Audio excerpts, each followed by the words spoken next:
Olá, muito boa noite para você. Já estamos no ar com o nosso Terra Viva DBO na TV desta quinta-feira, dia 17 de fevereiro de 2022.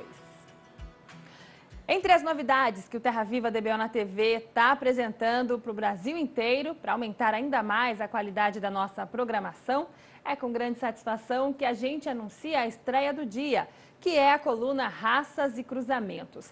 A partir de hoje, o zootecnista Alexandre Zadra vai estar à disposição aí para responder as perguntas a respeito deste assunto. E quem vai abrir a porteira é o seu Alex Districh Júnior. Ele é de Paracatu, Minas Gerais. E a pergunta dele é a seguinte, abre aspas. O mercado de qualidade tem procurado carne marmorizada. Pensei em partir para esse mercado cruzando com o Wagyu. Você acredita que conseguirei produzir essa carne marmorizada com esse cruzamento? Meu rebanho é de matrizes Nelore, né? E faço aí o ciclo completo onde termino meus animais no confinamento. Fecha aspas, tá aí a pergunta do Alex. Vamos então à resposta.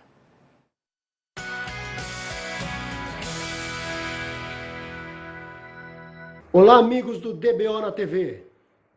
Bem, Alex, recomendamos primeiramente para você fazer essa carne marmorizada que você busca, utilizar o Angus sobre a sua Nelore, Angus touros de alto mármore, de altas depths, para mármore, para marmoreio, como alguns falam, para você fazer já um meio sangue com mármore médio, um mármore grill, como a gente está acostumado aqui no Brasil, com um pouquinho de mármore que basta para o nosso sabor, para o nosso costume, né, de comer carne no grill.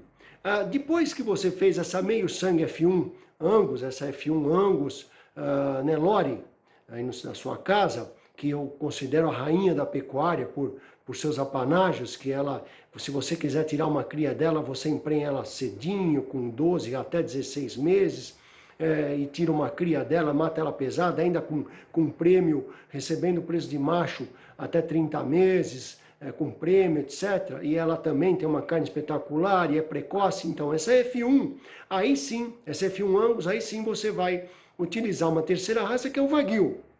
O Wagyu, que é considerado uma das raças que mais imprimem marmoreio ou mármore, como o professor Pedro de Filiz sempre me corrigiu, né? Então, o que você vai fazer, Alex? Você vai fazer o tricross depois com o Wagyu sobre a F1 Angus de alto mármore, que já tem a mármore, ok? Esse tricross, o ideal é você desmamar e já jogar no coxo, castrar esse animal e ele ficar 300 dias no coxo.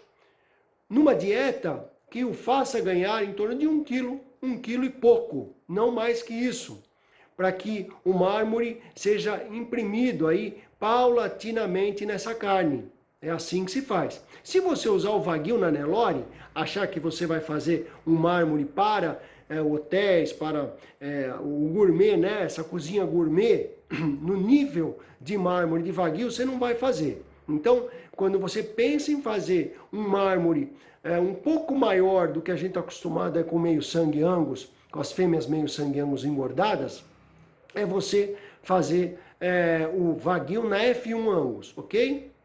Bem, Alex, espero ter respondido a sua pergunta. E aos amigos do DBO, escrevam para o e-mail abaixo com suas dúvidas sobre raças e cruzamentos, que o Zadra responde. Um abraço a todos e nos cuidemos. É isso aí, um abraço e mais uma novidade aqui no nosso Terra Viva DBO na TV. E olha só, uma pesquisa do IZ, o Instituto de Zootecnia de São Paulo, estuda o efeito do estresse térmico em bovinos de corte. No Brasil, esse é um fator limitante aí para a produção de carne de alta qualidade, né? E para a gente entender melhor esse assunto, eu vou conversar agora com a zootecnista Cláudia Cristina Paro de Paz, que é a pesquisadora do IZ. Muito boa noite, Cláudia. Bem-vinda aqui ao nosso programa. Boa noite, obrigada pelo convite. Agradeço muito o convite de vocês. A gente que agradece, viu, a sua participação. Cláudia, primeiro, antes da gente entrar na pesquisa, eu gostaria que você explicasse um aspecto para a gente dos bovinos, né? Eles são animais aí que modulam a própria temperatura interna, é isso mesmo? Explica melhor, por favor, esse mecanismo, né? E como é que isso impacta a produção aqui no Brasil? Bom, vamos começar pela sua primeira pergunta. Assim como nós, né, nós somos animais homeotérmicos ou endotérmicos, como as aves e os mamíferos, né? São aqueles animais que mantêm a temperatura corporal interna constante, independente das variações do meio externo, né, do ambiente. E como que isso impacta, né? Que seria a sua segunda pergunta dentro dessa pergunta. Os animais, quando eles são expostos a essas elevadas temperaturas, né? Que nada mais causam um estresse, chamado de estresse térmico. E aí os animais precisam fazer o quê? Como esses animais são homeotérmicos, eles precisam baixar essa temperatura corporal, porque eles precisam manter ela no nível normal daquela espécie, né? No caso dos bovinos, em torno de 38, 39 graus Celsius. Então, eles usam a energia que eles estariam usando para ganhar peso, para produzir leite, aí depende do objetivo, né, da raça do animal, para controlar a temperatura. Por isso que impacta o sistema de produção. Tá certo, Cláudia. E como é que está sendo realizada, então, essa pesquisa, né? Com quais raças, em qual região? Esse projeto foi realizado aqui no Instituto de Zootecnia em Sertãozinho, né, no Centro de Bovinos de Corte. Nesse projeto específico, foram usados em torno em torno de 80 animais, 40 animais da raça Caracu e 40 da raça Nelore. Esses animais todos eram todos machos, né? Todos machos, e eles estavam em teste de eficiência alimentar. Então, nesse teste é medido ganho de peso diário, eficiência alimentar, injeção de matéria seca, consumo alimentar residual. E esses animais, então, eles passaram por uma situação que era o seguinte, bem resumidamente. Logo pela manhã, foram feitas várias mensurações durante todo o verão, né? E a gente tomava o cuidado que no dia dessas coletas de dados, né? Os animais, eram dias que a temperatura estava realmente muito alta, ou seja, a temperatura do globo negro estava acima de 45 graus Celsius. E aí, então, logo cedo, em torno de entre 7 e 9 e meia, 10 horas da manhã, os animais passavam no curral, onde eram tiradas as medidas de temperatura retal, temperatura superficial, frequência cardíaca, frequência respiratória, era coletado o sangue dos animais, e esse sangue foi coletado para a gente medir o nível de cortisol, que é considerado um hormônio do estresse, né? E também para a gente fazer a expressão de alguns genes que são associados, tanto com o estresse térmico quanto com a eficiência alimentar. Então, de manhã, antes dos animais passarem pelo estresse, era feito todas essas mensurações. Daí, metade dos animais da raça Nelore e a outra metade dos animais da raça Caracu ficavam num local sombreado, e a outra metade ficava em torno de 3 horas e meia em um local de sol. E todos eles passavam no curral de novo, onde era feitas as mesmas mensurações que foram feitas de manhã antes deles terem sido estressados. Tá certo, Cláudia. Para a gente encerrar rapidamente, né? Quais os principais resultados até agora e como que esse estudo deve contribuir para a nossa pecuária? Bom, o que nós queríamos realmente verificar é se o caracu, ele, por ser um animal taurino, né, mas que está no Brasil desde o descobrimento do Brasil, há 500 anos, se ele tinha uma diferença do Nelore. E nós verificamos que ele não respondeu, eles respondem diferente. No entanto, ele também é adaptado, ele também é tolerante ao clima tropical. Então, esses 500 anos, né, ele provavelmente desenvolveu, né, o mecanismo de adaptação, e ele se mostrou tolerante ao calor.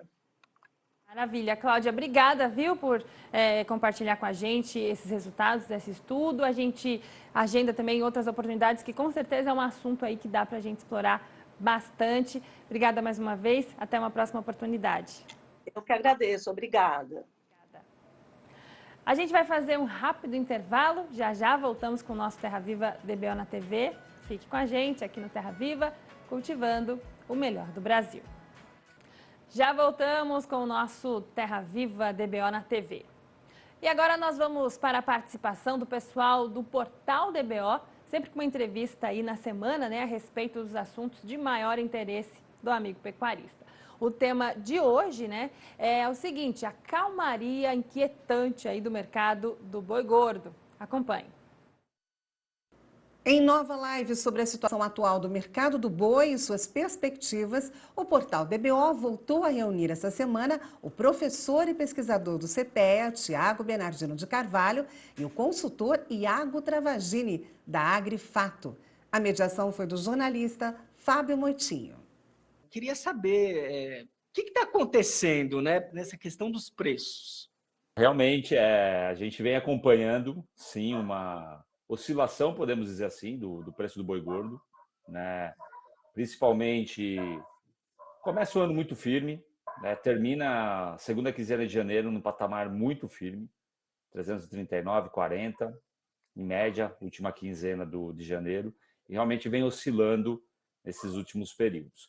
Alguns fatores, né, traz, de certa maneira, um pouco de angústia para muitos agentes, seja compradores, seja vendedores. Eu estou falando da cadeia como um todo. Talvez uma sinalização mais constante seria melhor para todo o mercado.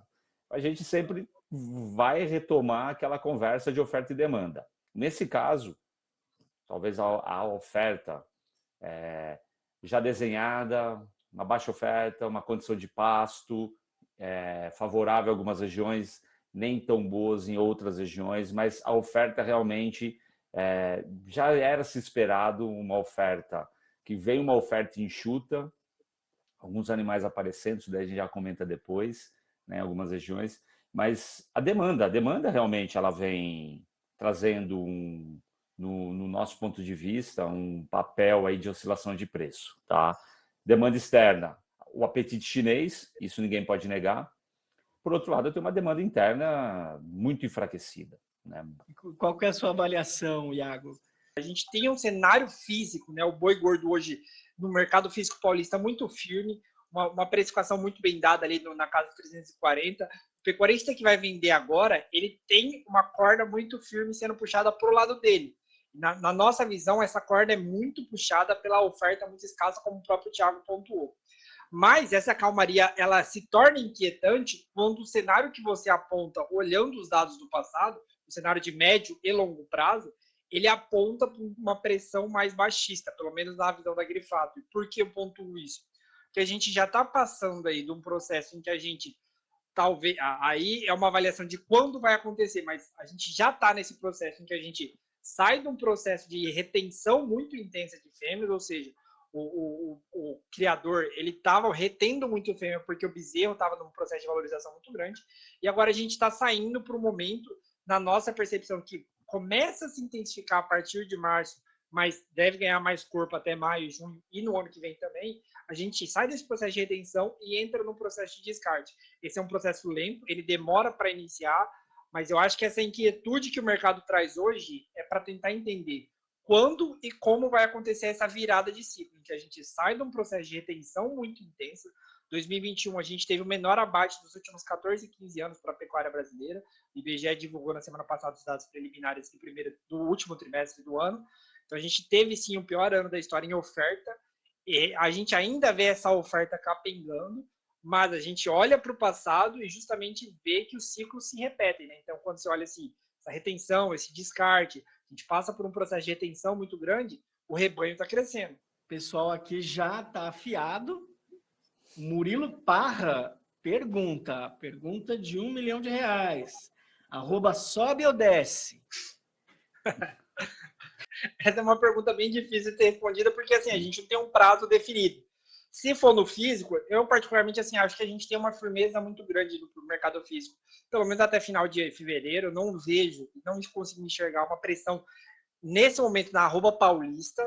É importante ressaltar isso, porque a @paulista não está sofrendo pressão de uma chegada muito grande de fêmeas nesse momento. Então, quando você olha os dados aí de precificação no Brasil como um todo, se olha os outros estados já em um processo de desvalorização, enquanto o boi em São Paulo permanece muito firme. Então, a gente está vendo um alargamento do diferencial de base nesse momento. Mas a visão de curtíssimo prazo eu acho ainda que o boi permanece muito firme nesse patamar de 330, 345, mas a minha visão de médio e longo prazo é um pouco mais pessimista, levando para uma desvalorização sazonal, que é padrão que acontece até maio. Então a gente enxerga sim, tanto que a B3 já pontua isso, né? A gente sai dos 340 para os 326, que é hoje para maio 22. Então existe essa percepção de que vai sim desvalorizar. O que a gente está tentando descobrir agora é do quanto vai ser essa intensidade, uma recuperação no final do ano, mas a nossa visão aqui da Agrifato é que a gente vai ter anos mais desafiadores para a pecuária brasileira nos próximos 2 anos, justamente por conta dessa passagem cíclica de ciclo pecuário. E qual é o seu palpite aí, Thiago? Basicamente, um pouquinho do que o Iago falou, ou muito do que o Iago falou. Eu acho que a gente entra agora realmente no período, eu vou usar a palavra que ele usou, desafiador. Não que vai ser ruim para a pecuária, principalmente em 22, mas eu tenho já um desenho de médio e longo prazo que, evidentemente, todo investimento que foi feito, de retenção de matriz, de inseminação, venda de sêmen mais forte, esse bezerro vai aparecer. Esse processo, desde o final de 19, mas principalmente 20, 21, ele começa a aparecer. Então, o bezerro lá de 2019, que foi a vaca que foi inseminado, ele que já começa a virar boi esse ano, dependendo da tecnologia, e principalmente 23, e idem 20. Então, esse é o cenário de muita competição, gestão. Tá? Agora, qual que é o preço? Vamos falar de preço, né? Que é a pergunta. Não vamos fugir dessa pergunta. A gente tem um ano de eleição, legal. Ano de eleição, tradicionalmente, a gente tem uma valorização. Vamos pensar o lado positivo da história. A gente tem um câmbio forte ainda, apesar do câmbio fechou hoje a 5,21. A 5,50, uma arroba de hoje, 340, mais ou menos $61 a arroba. Hoje, eu estou falando já de 65 dólares a arroba. É uma pressão em cima de baixo, porque o preço sobe aqui, sobe para todo mundo, os compradores. Então, a China precisa da nossa carne? Vai continuar comprando? Vai, mas eu tenho um custo.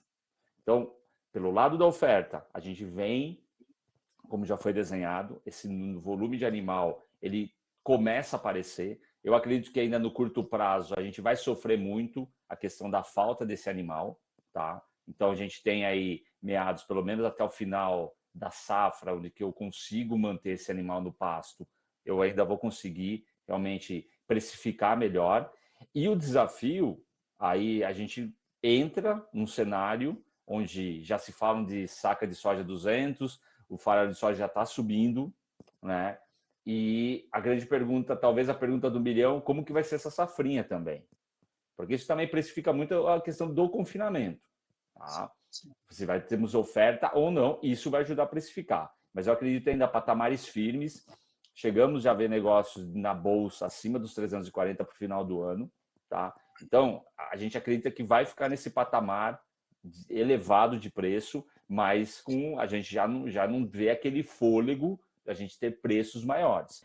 A live na íntegra pode ser vista no canal da DBO no YouTube. O INPEV, Instituto Nacional de Processamento de Embalagens Vazias, anuncia a inauguração da sua mais nova central de recebimento de embalagens vazias de defensivos agrícolas. Localizada em Balsas, no Maranhão, atenderá os agricultores do norte de Tocantins, do sul do Maranhão e Piauí. A central já está em operação e a região passa a contar com 4 unidades do INPEV para a devolução de embalagens.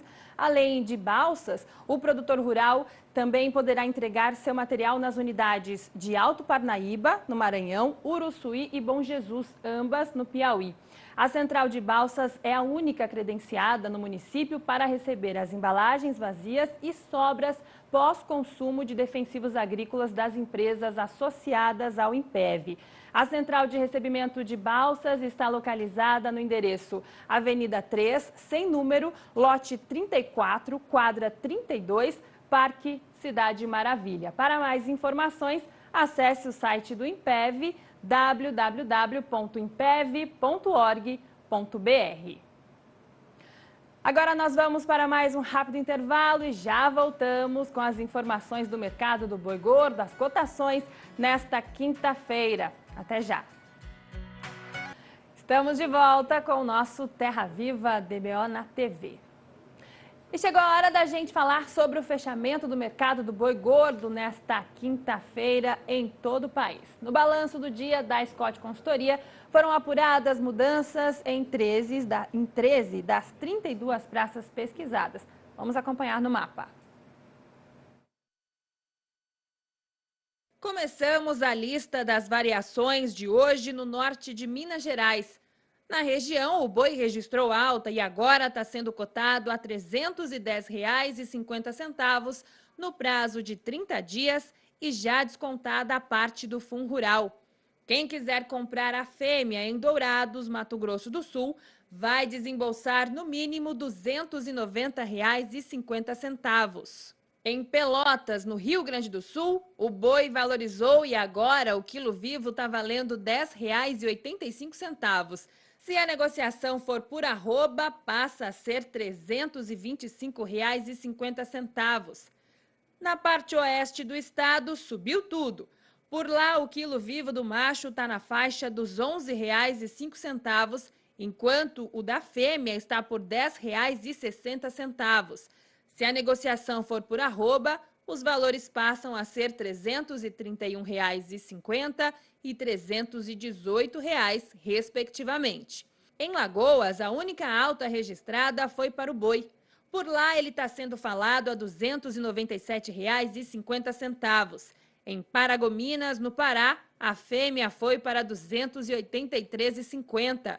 No Rio de Janeiro, o boi não está valendo menos do que R$ 310,50. No sudeste de Mato Grosso, os preços seguiram rumo contrário. Por lá, agora, o macho está cotado a R$ 298,50 e a fêmea a R$ 285,50. Em Cuiabá, capital do estado, quem quiser comprar vaca não vai gastar mais do que R$ 285,50. No oeste da Bahia, ela tropeçou e também foi para R$ 285,50. Em Goiânia, capital de Goiás, a fêmea desandou e agora está cotada a R$ 280,50. No sul de Minas Gerais, ela não está passando dos R$ 285,50. Terminamos a nossa lista de variações do dia no Espírito Santo. Na região, a vaca também está valendo R$ 285,50 no prazo de 30 dias. E o nosso Terra Viva DBO na TV de hoje vai ficando por aqui. Uma ótima noite para você e a gente se encontra amanhã às 7h25 da noite. Até lá então e vamos seguir nos cuidando.